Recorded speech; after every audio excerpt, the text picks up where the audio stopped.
یزید کے دربار میں شراب نوشی عام تھی، یزید کے دربار میں کتے اور بلیوں کا ناچ ہوتا تھا۔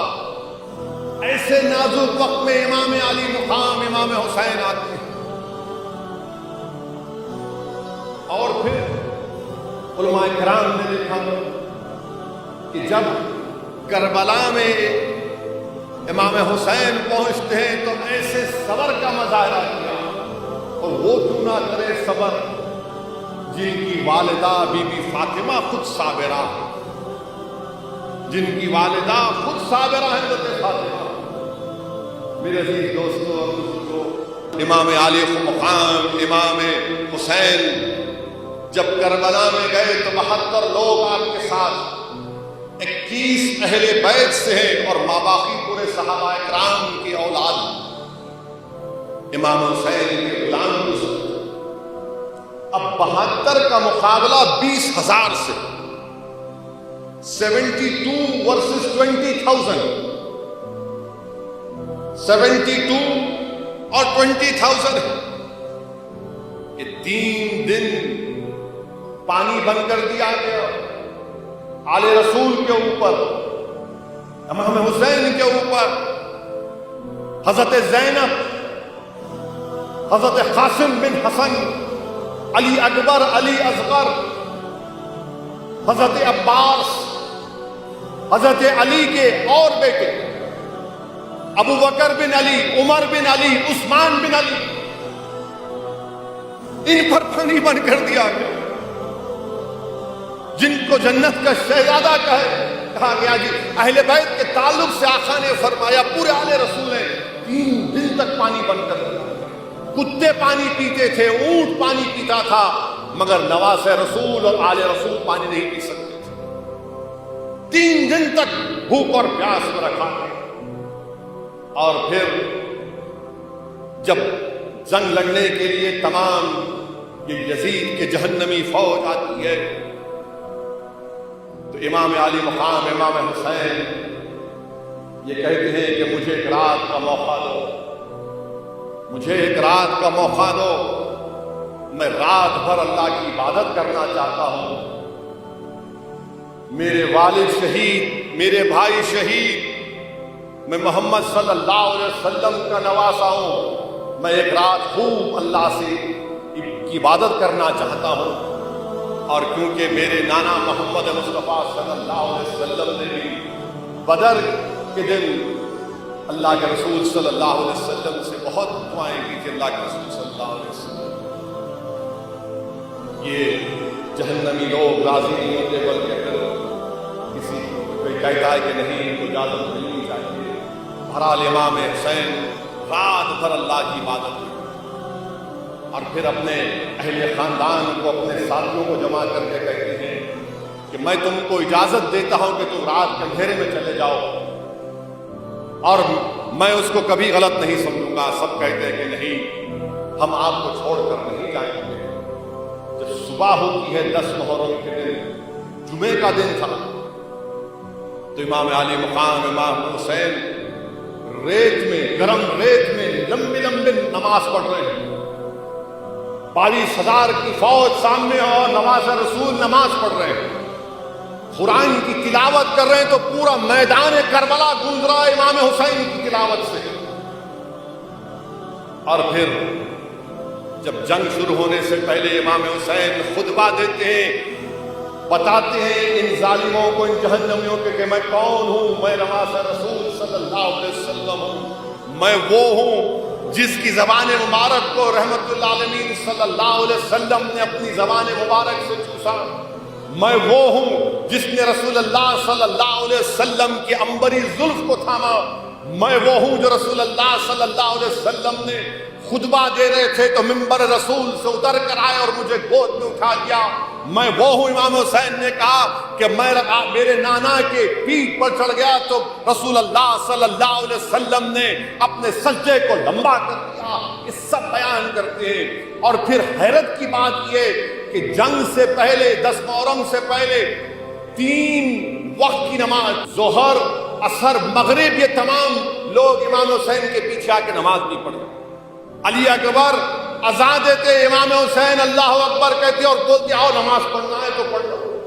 اور یہ ظالم لوگ امام حسین کے پیچھے آ کے نماز پڑھتے. اور امام حسین نے ان سے پوچھا کہ تم میرے پیچھے نماز بھی پڑھتے ہو, محمد صلی اللہ علیہ وسلم کی آل پر درود و سلام بھی بھیجتے اور تم مجھ سے مقابلہ کرو گے؟ تو انہوں نے کہا کہ ہاں, دل آپ کے ساتھ ہے مگر تلوار یزید کے ساتھ ہے. سوچو آپ, آج کے معاشرے میں بھی ایسے لوگ ہیں, آپ کے ساتھ ہے مگر حکومت کا ڈر ہے, آپ کے ساتھ ہے مگر حکومت کا ڈر ہے, کیا کرنا. یہ اس وقت بھی تھا.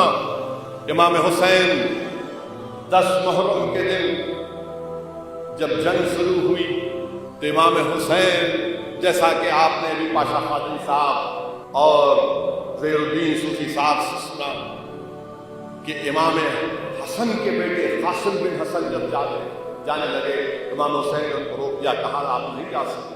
تو امام حسن کے صاحبزادے قاسم بن حسن نے وہ تعویذ کہا کہ میرے ابا جان امام حسن رضی اللہ تعالیٰ عنہ نے تعویذ مجھے دی اور اس میں کہا, اس میں کچھ لکھ کر رکھے تھے. تو امام حسن نے کہا کہ اپنے بیٹے کو وصیت کی کہ اگر حسین پر کچھ برا وقت آئے گا تو تم سب سے پہلے آگے رہو. امام علی مقام کی آنکھ میں آنسو آ جاتے ہیں. آپ کہتے ہیں کہ میں نے زندگی بھر اپنے بڑے بھائی حسن کے حکم کی تعمیل کی, ان کے بات کو مانا سمجھاؤ.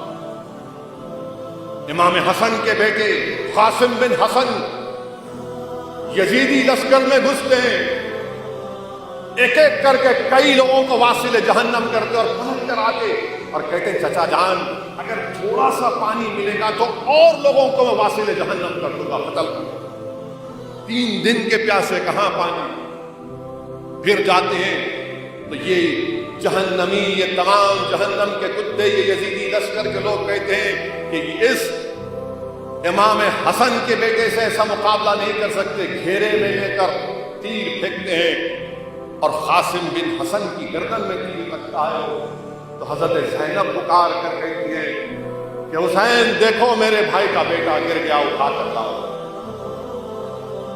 پھر امام حسین جاتے ہیں تو بہن کہتی ہے زینب نہیں, آپ نہیں جائیں گے, میرے بیٹے جائیں گے, میرا بھائی نہیں جائے گا, میرے بیٹے اون اور محمد جائیں گے مقابلہ کرنے. وہ جاتے ہیں, وہ شہید ہو جاتے ہیں. امام حسین کے بڑے بیٹے حضرت علی اکبر 16 سال کے ہیں. جب وہ مدینے کی گلیوں میں چلتے تو خواتین اپنے گھر کی چھتوں پر کھڑے ہو کر کہتی دیکھو یہ شبیہ رسول ہے محمد صلی اللہ علیہ وسلم, اسی کی طرح ہے. وہ جب میدان میں جاتے ہیں دشمنوں کے ان جہنمی کتوں کی لشکر میں افراتفری مچا دیتے ہیں, کئیوں کو قتل کرتے ہیں اور اسی طرح بزدلوں کی طرح ان کو گھیر کر تیر مارتے ہیں. تو تیر ان کی گردن میں لگتا ہے. امام حسین جاتے ہیں, جا کر اپنے نوجوان بیٹے کو جب اٹھاتے ہیں اور اس کی تیر کو توڑتے ہیں تو خون کا فوارہ نکلتا ہے. اور امام حسین کی زبان سے کیا الفاظ نکلتے آپ کو معلوم ہے؟ امام حسین کی زبان سے تاریخی الفاظ نکلے, بلکہ امام طبری نے اس کو لکھا. امام حسین نے کہا کہ کاش اگر آج حضرت ابراہیم علیہ السلام ہوتے تو دیکھتے کہ وہ تو اپنی آنکھوں پر پٹی باندھ کر حضرت اسماعیل کو ذبح کرنا چاہ رہے تھے, میں نے کھلی ہاتھوں سے اپنے بیٹے کی شہادت کو دیکھا. یہ امام حسین ارشاد فرماتے ہیں. امام حسین کے 6 مہینے کے بیٹے علی اصغر کے گردن میں تیر لگتا ہے تو اس 6 مہینے کے بچے کو اللہ کی آسمان کی طرف اٹھا کر کہتے ہیں یا اللہ کیا تو راضی ہے یہ میں اپنے بیٹے کو تیری راہ میں پیش کرتا ہوں. اور پھر جب امام حسین جنگ میں جاتے ہیں تو اب محمد مصطفیٰ صلی اللہ علیہ وسلم کا امامہ باندھتے ہیں, حضرت علی کی تلوار کو اپنے ہاتھ میں لیتے ہیں اور اپنے بہن حضرت زینب سے کہتے ہیں کہ اب یہ تمہاری ذمہ داری ہے پوروں کی. امام زین العابدین بیمار ہیں اور ان سے کہتے ہیں کہ تم ٹھہرو گے ساتھ. اور امام علی مقام امام حسین ان یزیدی جہنمیوں کی لشکر میں گھستے ہیں. کوئی سامنے نہیں آتا, جو سامنے آتا اس کی گردن صاف. دوڑا گھوڑا پلٹا کر امام حسین اپنی بہن سے آ کر کہتے ہیں دیکھو زینب دیکھو، یہ بزدل بھاگ رہے، مقابلہ نہیں کر رہے۔ امام مقابلہ کرتے امام حسین، 20,000 کا لشکر ہمت نہیں ہوتی، جو سامنے آتا اس کا قتل کرتے امام حسین۔ اور پھر جب امام حسین کو شہید کر دیا جاتا ہے، ایک لمبا تفصیلی واقعہ ہے۔ امام حسین کو جب شہید کرنے سے پہلے امام حسین کہتے ہیں کہ مجھے نماز پڑھنے دو، نماز کا وقت ہوا۔ اور امام حسین جب سجدے میں رہتے ہیں، یہ ظالم لوگ آپ کی گردن کاٹتے ہیں، تو امام حسین کی زبان سے کیا نکلتے ہیں الفاظ کہ یا اللہ تو مجھ سے راضی ہوا نہیں ہوا۔ امام حسین کی زبان مبارک سے نکلتا ہے۔ میرے عزیز دوستوں اور بزرگوں، امام حسین کے جسم پر 34 تیر کے وار تھے، 34 تیر کے وار اور 33 تلوار کے وار تھے۔ امام حسین کی گردن مبارک کاٹنے کے بعد آپ کے جسد مبارک کو اونٹ کی ٹاپوں سے رون دیا جاتا ہے، اونٹ کی ٹاپوں سے رون دیا جاتا ہے۔ وہ جسم جو رسول اللہ صلی اللہ علیہ وسلم جس جسم کو سونگتے تھے اور کہتے تھے کہ اس سے جنت کی خوشبو آتی، اس جسم پر ظالم لوگ اونٹ کی گھوڑوں کی ٹاپوں سے اس کو رون دیتے تھے۔ میرے عزیز دوستوں اور بزرگوں، امام حسین کی شہادت کے بعد آپ کی سر مبارک کو نیزے پر رکھ دیا جاتا، نیزے پر رکھ دیا جاتا۔ وہ یزید پلید کے دربار میں امام حسین کے وہ چھڑی سے امام حسین کے چہرے مبارک سے بدتمیزی کرتا ہے، بے حرمتی کرتا ہے۔ ایک صحابی رسول نعمان تھے، بولے تو کیا کر رہا ہے؟ میں نے دیکھا کہ رسول اللہ صلی اللہ علیہ وسلم اس چہرے مبارک کو بوسہ دیتے ہوئے۔ تو یزید پکار کر کہتا ہے کہ اللہ نے مجھے عزت دی اور مجھے کامیاب کیا۔ حضرت زینب، حضرت علی کی صاحبزادی، رسول اللہ صلی اللہ علیہ وسلم کی نواسی، امام علی مقام کی بہن، پکار کر کہتی ہیں اے یزید، قرآن کی وہ آیت کی تلاوت کرتی ہے جس کے معنی مفسرین نے کیا کہ اللہ جس کو عزت دیتا ہے اللہ دیتا ہے، جس کو اللہ ذلت دیتا ہے اللہ دیتا ہے۔ حضرت زینب پکار کر کہتی ہیں کہ تو ختم ہو جائے گا، تیری یہ حکومت 4 دن کی ہے، صبح قیامت تک میرے نانا کے ممبروں سے میرے بھائی کا ذکر ہوتا رہے گا صبح قیامت تک۔ تو ایک صحابی جو نابینا بیٹھے تھے، وہ حضرت ایک صحابی دوسرے صحابی کا ہاتھ پکڑ کر پوچھتے کیا علی آ گئے؟ تو علی کی آواز ہے، کیا علی آ گئی؟ علی کی آواز۔ میرے عزیز دوستوں اور بزرگوں، جب اہل بیت کو قید کر کے کربلا سے دمشق تک قیدی بنا کر لے گئے، تاریخ گواہ ہے کہ امام سید سجاد، امام زین العابدین بیمار ہیں، قیدی ہیں۔ آپ نے اپنے والد امام حسین کی شہادت کو دیکھا، اپنے بھائی علی اکبر، علی اصغر اور قاسم بن حسن کی شہادت کو دیکھا، اپنے چچاؤں کی شہادت کو دیکھا، مگر آپ کے حوصلے پست نہیں ہیں۔ وہ حسین کی آبرو بن کر اپنے کردار سے باطل طاقتوں پر ایک تماچا رسید کر دے اور ہم کو پیغام دیتے ہیں کہ حق کی راہ میں اگر گردن کٹتی ہے تو کٹنے دو، حق کی سربلندی کے لیے اولاد برباد ہوتی ہے تو ہونے دو، مگر کبھی بھی کسی قیمت پر باطل سے سمجھوتا نہیں ہو سکتا، نہیں ہونا چاہیے۔ اسی لیے اللہ کے رسول صلی اللہ علیہ وسلم نے حدیث شریف میں فرمایا کہ حسین میرے اسباط میں سے ایک سبط ہے۔ شیخ عبداللہ محدث دہلوی اپنی کتاب اشاعت اللومات میں لکھتے ہیں کہ سبط کا ذکر قرآن کریم میں حضرت یعقوب علیہ السلام کے سلسلے میں آیا۔ سبط کیا ہوتا ہے؟ ایک درخت کا تنا ہوتا ہے، ایک درخت کا تنا ہوتا ہے جو اس درخت کے جڑوں سے ملا ہوا ہوتا ہے، منسلک ہوتا ہے، اور اس درخت کے تنے پر بے شمار شاخیں نکلتی۔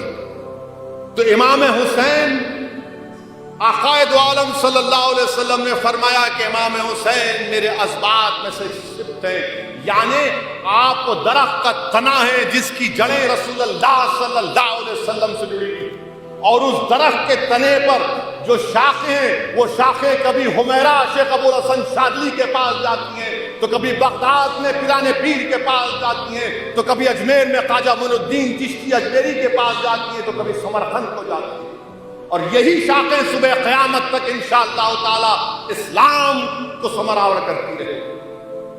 میرے عزیز دوستوں اور بزرگوں، جس جلسے میں آپ اور ہم شرکت کر رہے ہیں اور سن رہے ہیں، امام حسین کی روح آج بھی انسانیت کو پکار کر کہہ رہی ہے کہ ظالم کا ساتھ دینا انسان کی فطرت نہیں ہے، ظالم کا ساتھ دینا انسان کی فطرت نہیں ہے، ظالم کے ظلم کو روکنا یہ انسان کی فطرت ہے، کمزوروں کا ساتھ دینا یہ انسانوں کا شیوا ہے، مظلوم کا ساتھ دینا، ظالم کو روکنا، اس سے پنجہ آزمائی کرنا۔ امام حسین کی روح پکار کر سب سے کہہ رہی ہے کہ ظالم کا ساتھ مت دو، اس کے ظلم کو روکو، اس کے استحصال کو ختم کرو۔ میرے عزیز دوستوں اور بزرگوں، آج امام حسین کی روح، حضرت زینب کی روح، حضرت علی اکبر کی روح، اور دریائے فرات کے کنارے وہ خون جو اہل بیت کا گرا، وہ ہم تمام سے پکار پکار کر کہہ رہا ہے، اہل بیت کے اجڑے ہوئے خیموں سے آواز آ رہی ہے، کربلا کے ذروں سے آواز آ رہی ہے کہ رسول اللہ صلی اللہ علیہ وسلم کی امت، اگر حالات خراب ہیں، تم چاروں طرف سے گھرے ہوئے ہو، تو ہمت مت ہارو، مظلوم کا ساتھ دو، ظلم سے ظالم سے مقابلہ کرو۔ اور میرے عزیز دوستوں اور بزرگوں، امت میں اتحاد بھی پیدا کرنے کا علماء کرام نے طریقہ بنایا کہ ہم میں اختلاف ہو سکتا ہے مسلک کا، عقیدے کا، مگر اختلاف اس بنیاد پر نہیں ہو سکتا اہل بیت کے نام پر، اہل بیت کے نام پر اختلاف نہیں ہو سکتا، تو ہم مسلمانوں کو، امت کو اہل بیت کے نام پر متحد کر سکتے ہیں۔ اگر اہل بیت کے نام پر متحد ہوں گے تو اس سے اللہ، اس کا رسول راضی ہوگا، آخرت میں جنت ملے گی، اور دنیا کے معاملات میں الفت پیدا ہوگی۔ تو میرے عزیزان ملت، اہل بیت کے عنوان پر، اہل بیت کے نام پر متحد ہونا